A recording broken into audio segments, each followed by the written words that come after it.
하나님의 목적이라는 제목으로 하나님의 말씀 살펴보도록 하겠습니다.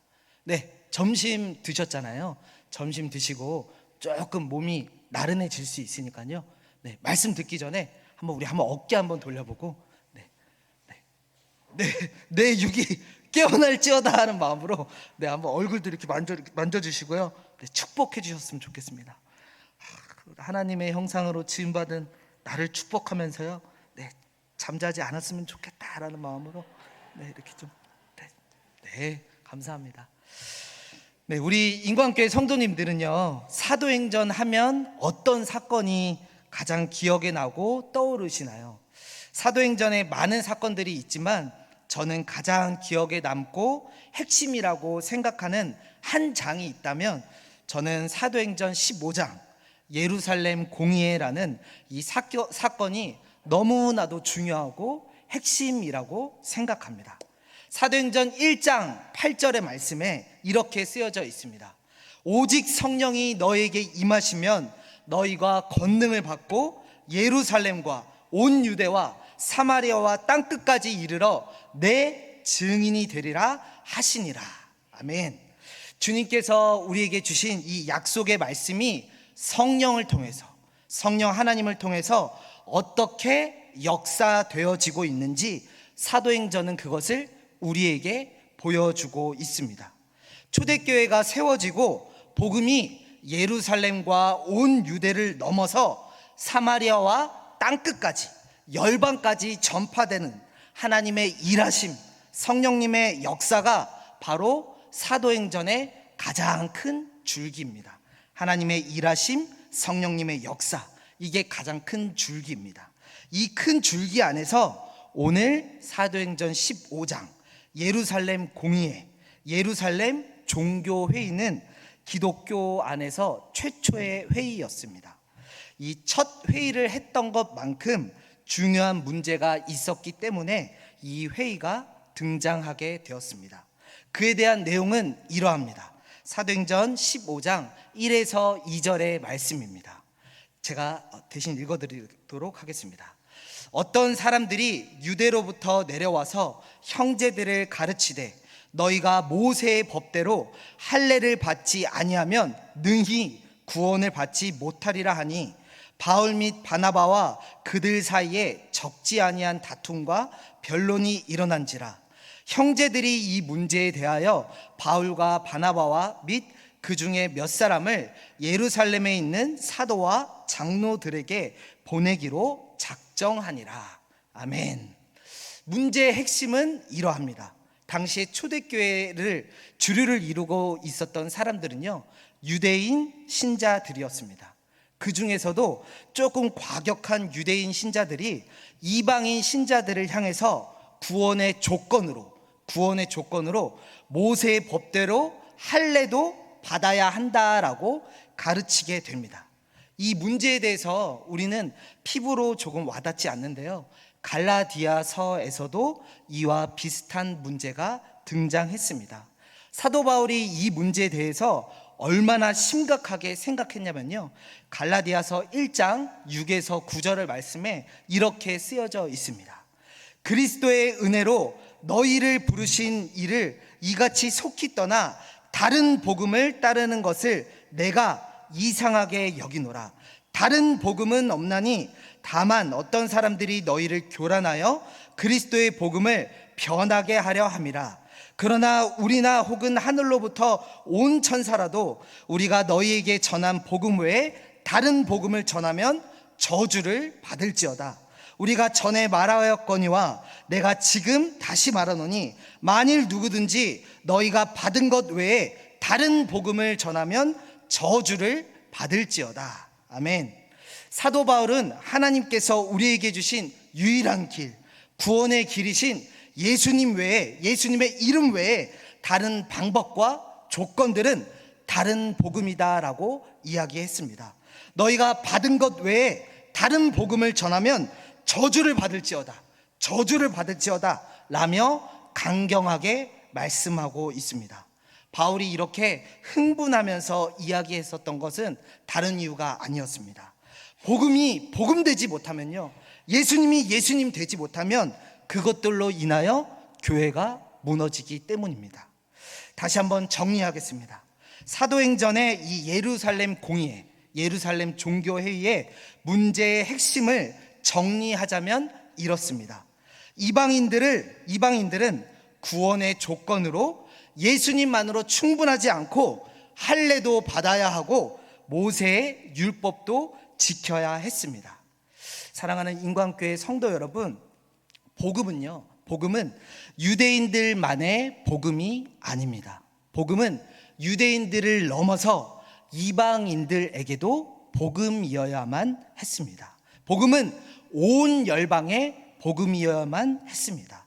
그러나 그 복음이 이방인들에게로 넘어가지 못했던 가장 큰 이유, 가장 큰 장벽은 바로 유대인들의 율법주의, 유대인들의 선민사상, 우리만 하나님의 특별한 백성이다라는 이 정체성 때문에 복음이 이방인에게로 넘어가지 못했습니다.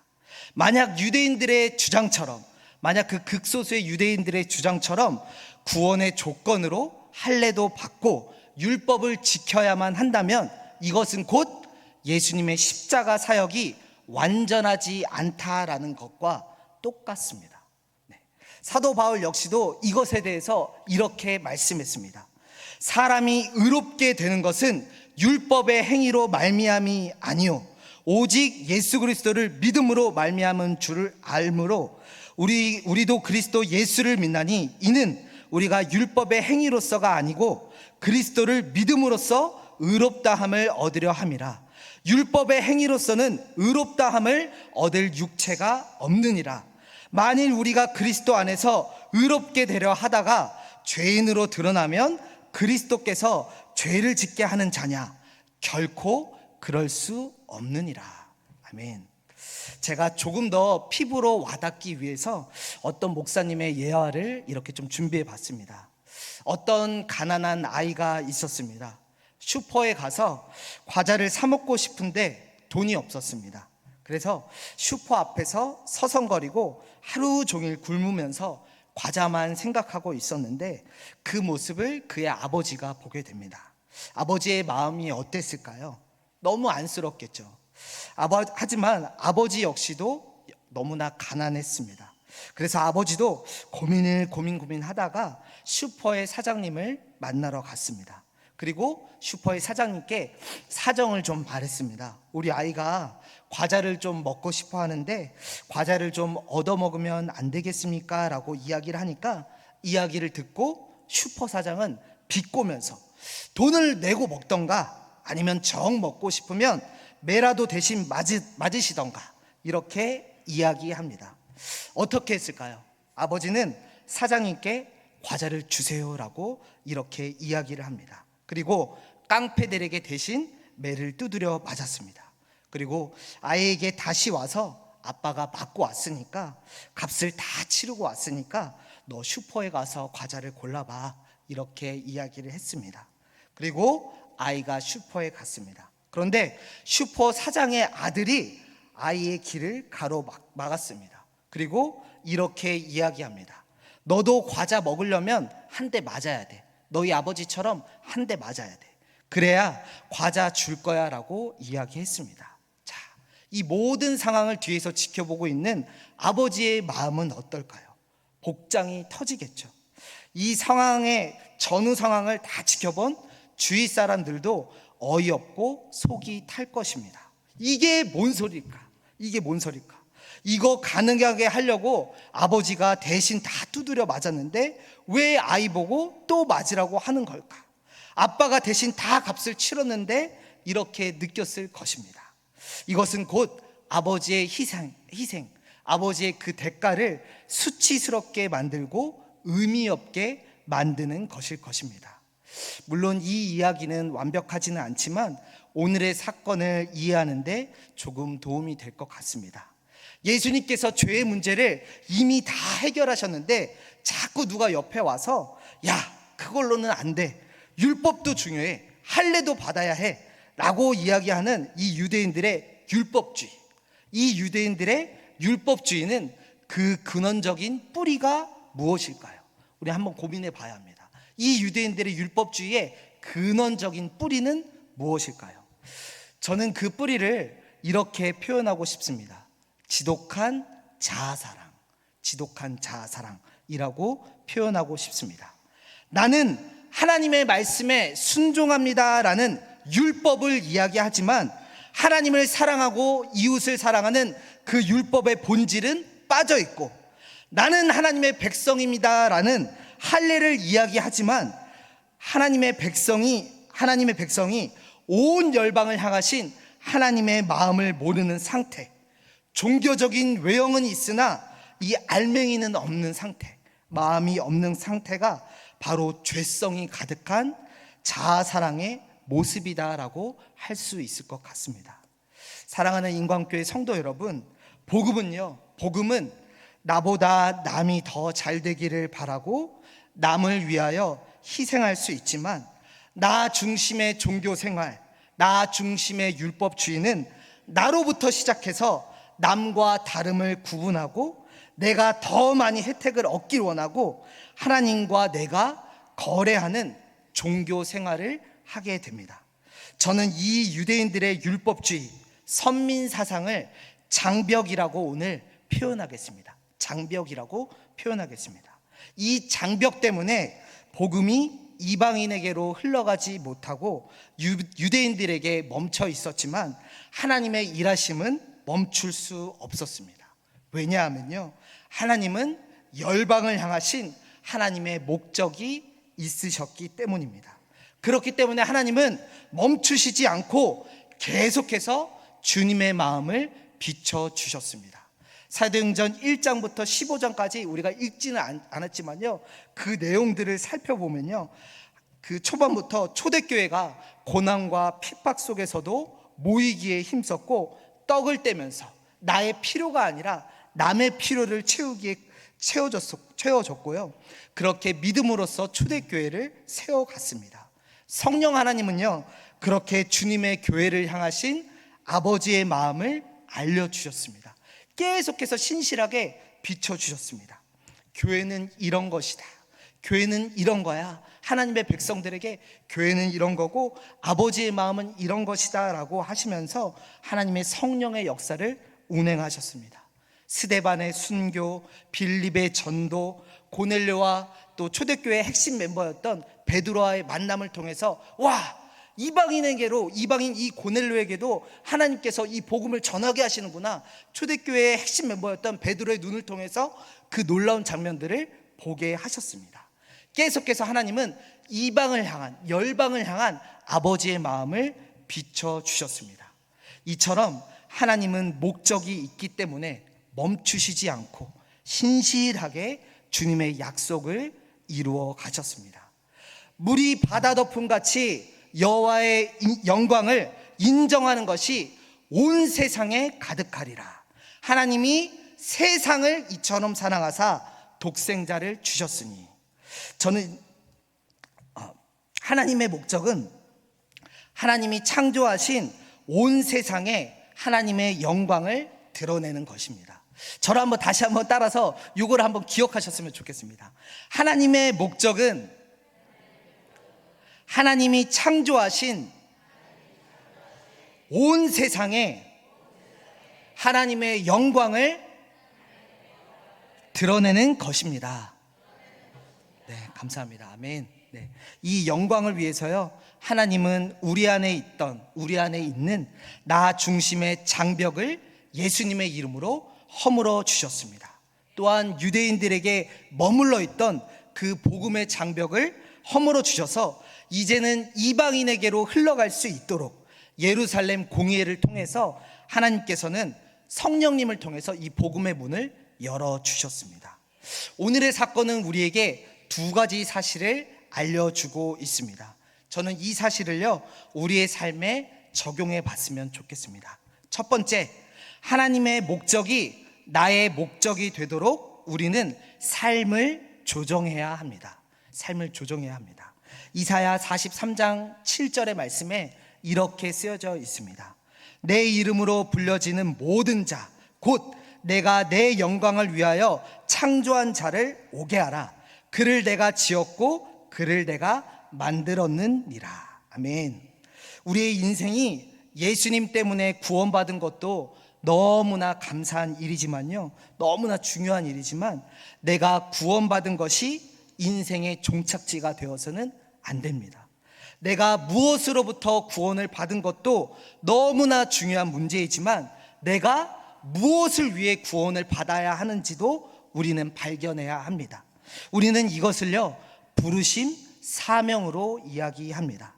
아직도 이 세상에 하나님의 영광을 인정하지 않는 그 민족, 그 나라, 그 문화를 향하여 쉬지 않고 일하시는 그 주님의 영광스러운 일하심에 우리가 동참하는 것, 이것이 하나님의 목적이 나의 목적이 되는 삶이다라고 생각합니다.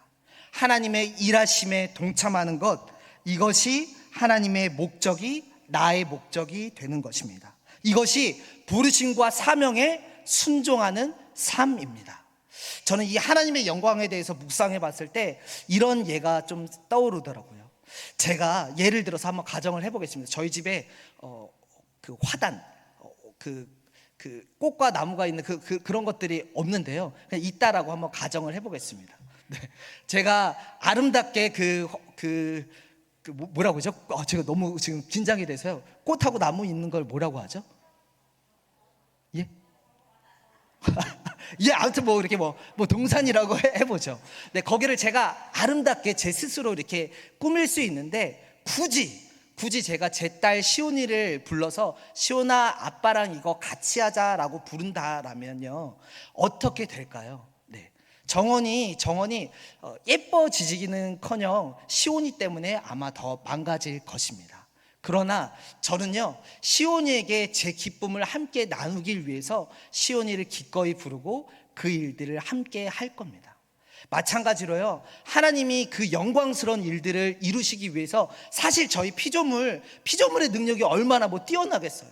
저희가 하면 또 얼마나 하겠어요. 오히려 하나님이 스스로 전지전능하시니까 그 일들을 하실 수 있음에도 불구하고 저희를 부르시는 이유가 뭘까요?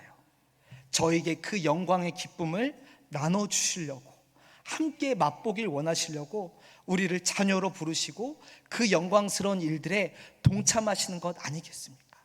저는 그렇게 생각합니다. 저는 우리 인광교회 성도님들이 이미 그 길을 걷고 계신다라고 생각합니다. 왜냐하면요, 제가 우리 성도님들의 그간의 인생길을 다 알지 못하지만 우리 또 저에게는 어떻게 보면 또 할머니, 할아버지, 또 저에게 아버지, 어머니 같은 우리 성도님들 인생길을 제가 다 감히 알지 못하지만요, 그 흰머리 뒤에 있는 우리 성도님들의 그 인생길에는요, 지금도 교회의 큰 어린이 되어주셔서 여전히 예배의 자리를 지키고 계시고 하나님의 선교를 위해서, 하나님의 영광스러운 일들을 위해서 물질로, 기도로 할 수 있는 모든 것들로 동참하고 계시기 때문에 저는 이미 그 고백의 길을 걷고 계신다라고 생각합니다. 목사로서 바라고 소망하기는 그 길을 끝까지 완주할 수 있도록 성령님이 주시는 권능으로 날마다 일어서시기를 간절히 소망합니다. 다시 한번 말씀드리지만요, 빈말이 아니라 많이 존경하고 감사합니다. 그리고 이 자리에 계신 모든 성도님 여러분들도요, 하나님의 그 영광스러운 일에 우리가 함께 동참하고 그 기쁨을 나누기를 소망합니다. 하나님은 그 일에 기쁨을 나누기를 원하십니다. 우리의 삶을 조정하여서 하나님의 은혜에 동참하는 복된 인생 되어지기를 다시 한번 소망합니다. 두 번째로, 성령님의 인도하심과 권능을 우리는 날마다 사모해야 합니다. 오늘 이 예루살렘 회의가 그냥 언뜻 보면 교회 핵심 리더가 모여서 사람들이 치열하게 고민하고 사람들의 단순한 입신과 다수의 사람들의 결정으로 이루어진 것 같아 보여도요, 전혀 그렇지 않습니다. 이 회의의 배후에는 누가 있었는지를 우리는 주목해야 합니다. 15장 5절의 말씀을 보면 이렇게 쓰여져 있습니다. 바리새파 중에 어떤 믿는 사람들이 일어나 말하되 이방인에게 할례를 행하고 모세의 율법을 지키라 명하는 것이 마땅하다라고 이야기한 후에 많은 변론이 오고 갔습니다. 그리고 베드로, 야고보, 바울, 바나바 이런 사람들을 통해서 성령님께서 이방인에게 하나님께서 행하셨던 일들, 옛적부터 구약 때부터 하나님께서 말씀하셨던 그 언약의 말씀을 선포하게 하셨습니다. 그리고 최종적인 결론으로 15장 28절에 보면 최종적인 결론이 드러나게 됩니다. 이 예루살렘 공의회의 최종적인 결론이 이렇게 드러나게 됩니다. 28절의 말씀입니다. 성령과 우리는 이 요긴한 것들 외에는 아무 짐도 너희에게 지우지 아니하는 것이 옳은 줄 알았노니. 아멘. 이 회의는, 예루살렘 공회는요, 단순한 입신과 사람들의 결정으로 된 것이 아니라 성령과 우리는 이란 이 표현을 합니다. 다시 말해서 교회가 성령님의 결정과 동일시했다라는 것입니다. 지금까지 초대교회를 신실하게 이끌어 오셨던 하나님의 구원의 역사를 경험한 끝에 내린 결론일 것입니다. 다수의 의견, 통일된 견해로 오는 그런 힘이 아니라 성령님이 성령님이 주시는 그 권위로 힘을 더해 주시고 확인시켜 주시는 장면이었습니다. 즉, 이 회의의 배후에는요, 누구의 일하심이 있었냐면 성령 하나님의 일하심이 있었던 것입니다. 성령님께서 오늘의 이 회의가 진행되기까지 어떻게 일하셨는지 우리는 주목해야 합니다. 이 역사 안에서 하나님이 사용하신 사람들은 저마다 사연들이 다 독특한 인생들이었습니다. 그러나 이 사람들은요, 주님의 마음을 알고 있는 한 사람 한 사람들이었습니다. 하나님이 그들의 인생사를 놓지 않으시고 붙들어 주셔서 성령의 권능을 주셨습니다. 그리고 오늘의 예루살렘의 회의를 통해서 한 사람의 언변과 증언으로 이뤄진 일들이 아니라 성령님의 권능으로 이 일들을 이루어 가셨습니다. 마찬가지로요, 사랑하는 우리 인간교회 성도 여러분, 하나님은 동일하게 나를 통해, 우리를 통해 열방의 주님의 교회를 세워가시고 선하신 뜻을 이루어 가실 것입니다. 그렇다라면 내가 믿고 신뢰할 것은 나의 능력이 아니라 성령님의 인도하심과 성령님의 권능입니다. 교회는, 우리의 공동체는 오늘의 말씀처럼 성령의 인도하심을 받아야 합니다. 또한 한 사람의 교회로서, 우리가 한 사람 한 사람의 교회잖아요. 교회로서요, 우리는 성령님의 인도하심을 받아야 합니다. 우리 가정은 성령님의 인도하심을 받아야 합니다. 사도행전의 성령님의 인도하심과 붙들림 받은 인생들은 이 진리의 문제 앞에서 생명을 걸었습니다. 그리고 교회를 그렇게 지켜왔습니다. 성령 하나님께서 복음의 문제 앞에 타협하지 않고 생명을 건 그들의 삶을 통해서 교회의 질서를 바르게 세워가셨습니다.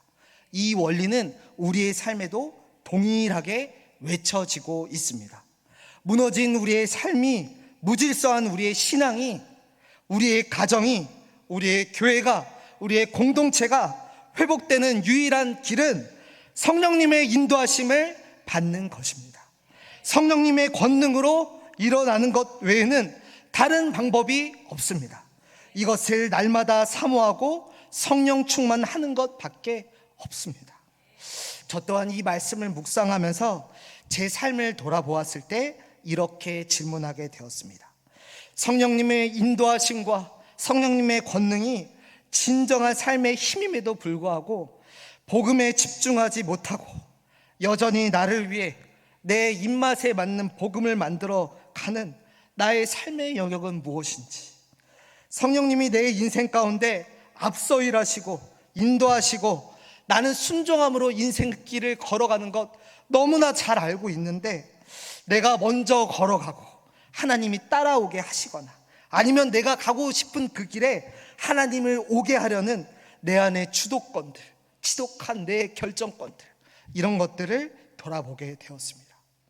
그렇습니다. 우리에게는요, 은혜가 필요합니다. 우리의 발걸음을 멈추고 성령의 인도하심과 권능을 충만하게 받는 은혜가 너무나 필요합니다. 말씀을 정리하겠습니다. 사랑하는 인관교회 성도 여러분, 하나님은 오늘도 신실하게 우리의 삶을 넘어서 온 열방 속에서 신실하게 하나님의 목적을 위하여 일하고 계십니다. 우리의 인생은 예수님으로 인하여 구원을 받았지만 구원받은 것으로 끝이 아니라 하나님의 목적이 나의 목적이 되고 하나님의 영광스러운 일하심에 동참함으로 우리의 믿음의 길을 걸어야 합니다. 그 믿음의 길을 걸으면서 우리는 날마다 이것을 구해야 합니다. 성령님의 인도하심, 성령님의 권능, 성령 충만을 구해야 합니다.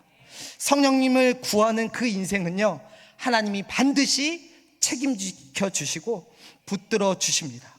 하나님의 목적이 나의 목적이 될 수 있도록 일주일의 삶 동안 우리의 삶을 조정하고 그러한 믿음의 선한 싸움을 하고요, 성령님의 인도하심과 권능을 사모하는 모든 우리 인관교회 성도님들의 삶이 되시기를 다시 한번 간절히 소망합니다. 기도하겠습니다.